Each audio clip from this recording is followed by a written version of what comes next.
America's team traveled to Tampa to face Tom Brady and the reigning champs. Dallas will start their season off with 2 straight road games for the first time since 2012 and will be featured on Fox a whopping 10 times this season, just how we like it. Washington won the division last year, but no team has repeated in the NFC East since the Eagles in 2003-2004, and the Cowboys are looking to extend that trend. So, Shannon, what's the Cowboys' record and who wins the NFC East? Well, Skip, I got good news and I got bad news for you. And for me, Skip, when I was a kid, I always ate the dessert first before I ate the main meal. So I'm going to give you the good news first. I got the Cowboys winning. Yeah, I got the Cowboys winning 14 games. Unfortunately for you, it's over the next 2 seasons. You thought hold on, time out, Skip, baby. That was really funny. Hold on for a second, Skip Bayless. Be a stand-up comic. Skip Bayless, hold on for a second. You actually I thought you guys were going to win 14 games, considering you barely won 14 games over the last 2 years. Thank you. Skip, look. Oh, I know you say you got nickname Red. Good friend of mine, Jason Garrett. Friend of mine, not of yours. 8-8 Jason Garrett. Guess what, Skip? It's hard to be 8-8 now, considering you got an odd game. Yeah. But I can see you guys being 8-1. But you know what, Skip? Y'all not winning the division. Let me start with that first. You, Skip Bayless, your Dallas Cowboys will not win the division. The New York Football Giants are going to win the division. As a matter of fact, I'm going to go one step further. The Washington football team will finish second in the division. I'm going to take it a step further. You guys are going to finish third. Third in the division with a $107 million quarterback. Skip, did you know Dak Prescott made the top 10 Forbes list of highest paid professional athletes? Well, not just the top 10, he's 4th. How that gonna make you feel when you don't even make the playoffs? He's not making LeBron James in income. Don't you worry. Way to go. Don't worry about what LeBron James makes. Stop counting that man's pocket. Skip, look. At some point in time, we got to stop. Oh, we got 3 receivers that can get you 1,000 yards. And we got an offensive line. They got 2 guys that's going to probably end up in Canton. Tyron Smith and Zach Martin. And Zeke's going to have a bounce-back season. But at some point in time, you're going to have to put the level of consistency together. And I have yet to see that. In your defense, everybody keep talking about they got Dan Quinn, and he talking about rinse and repeat, but you still got the same guys that you're going to rinse and repeat with. So with all that being said, Skip Bayless, I got you guys going. I want to say 8-1. So that's my first inclination, to go 8-1. But I'll give you 1 win. I'm going to give you 1 more win. I'm going to say you're 9-8 and you don't win the division. Okay, so what are the Giants then? Are they going to win 11? 10-7. Okay, then how's my team going to finish 3rd? Easy. Y'all going to finish a tie with Washington, but Washington going to sweep you bums. Because of Ryan Fitzmagic? Oh, Fitzmagic. You know Fitzmagic. Hold on. So you saying Fitzmagic can do a job on Brady, but he ain't got nothing for Dak? Well, he didn't do a job on Brady. He did it on Belichick. No, he didn't. Okay, my turn.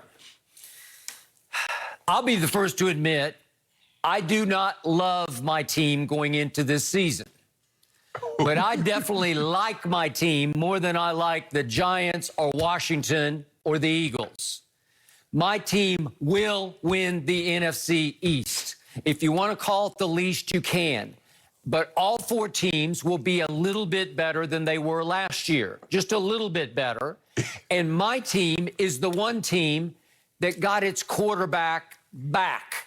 Back in the saddle is the Dak attack. Dak Prescott is back.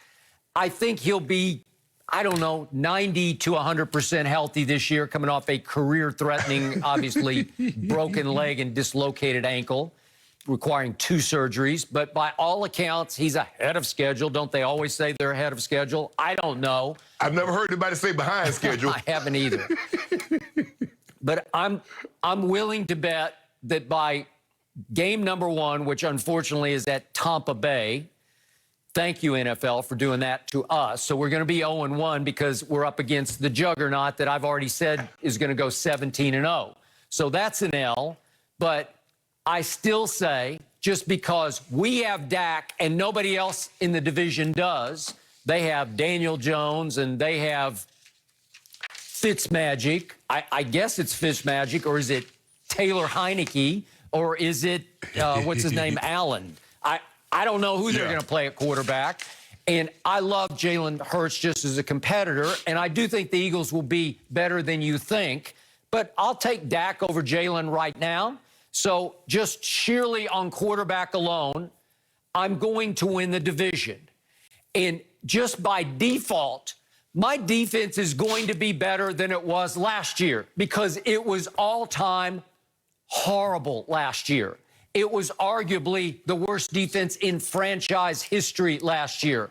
For a while, on a record pace, giving up rushing yards, as we always talk about, 308 at home to Cleveland, and then 294 at Baltimore, and you throw all that. There were a couple other 200s at Washington and versus Arizona at home. And it was just pathetic, and it was humiliating, and it was embarrassing. So finally, we got Mike Nolan out of there. He was hired, obviously, just as a favor that it was returned by Mike McCarthy because he once gave McCarthy a job.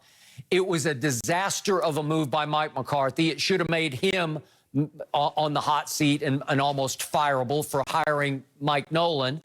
So here comes Dan Quinn, who simply presided last year in Atlanta over the 5th worst pass defense in the history of the National Football League. Yes. Yeah. Thank you. So, and that's what you talk about Mike Nolan, Skip. You said Mike Nolan was historically bad, but you replaced him with somebody that was historically worse. Yeah, because as they call him, DQ. Well, when he was in Atlanta, DQ stood for Dairy Queen, as in he just gave you a bunch of soft ice cream on defense. Soft serve, right? yes. Soft ice cream. That's what the Falcons were last year.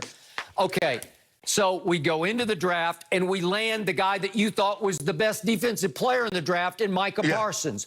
Well, surely doesn't that make him a little bit better? Look, I don't love Kelvin Joseph. I wanted Patrick Surtain, as you know, but won't he make him a little bit better? And I thought they stole Jabril Cox, and he will make them better. And there's still Jalen Hurts and Wolf Hunter, and I don't know what to expect from either one of them, but at least you still have them there. They drafted that tall corner, 6'4" Nashawn Wright out of Oregon State, and he already says he's a more athletic, agile Richard Sherman. That's what he says.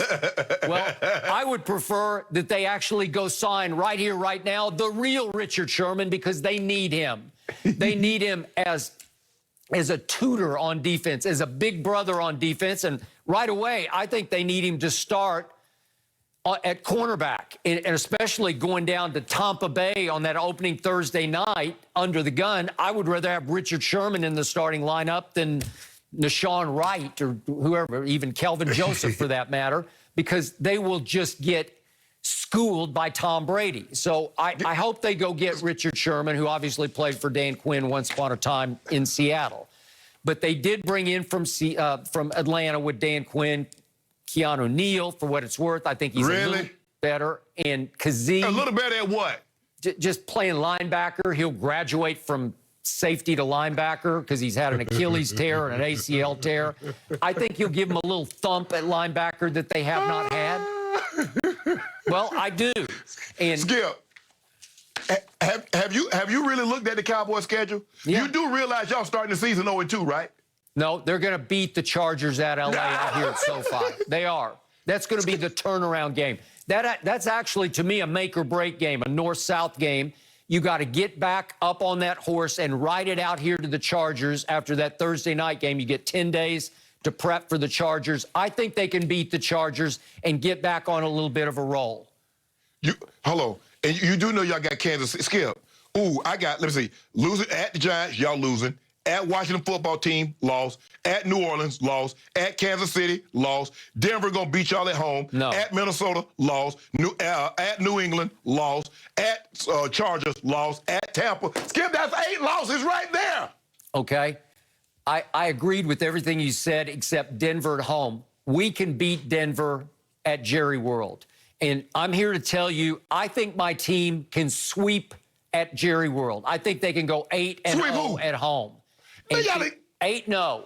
I got them going 4-2 in the division with 3 home wins and 1 win away, which is the last game of the season at Philly. I believe they could win that game, which it will be required to win the division. So they go 4-2 in the division. They go 6-5 out of the division. They go 8-0 at home, 2-7 on the road. I agreed with most of your road losses.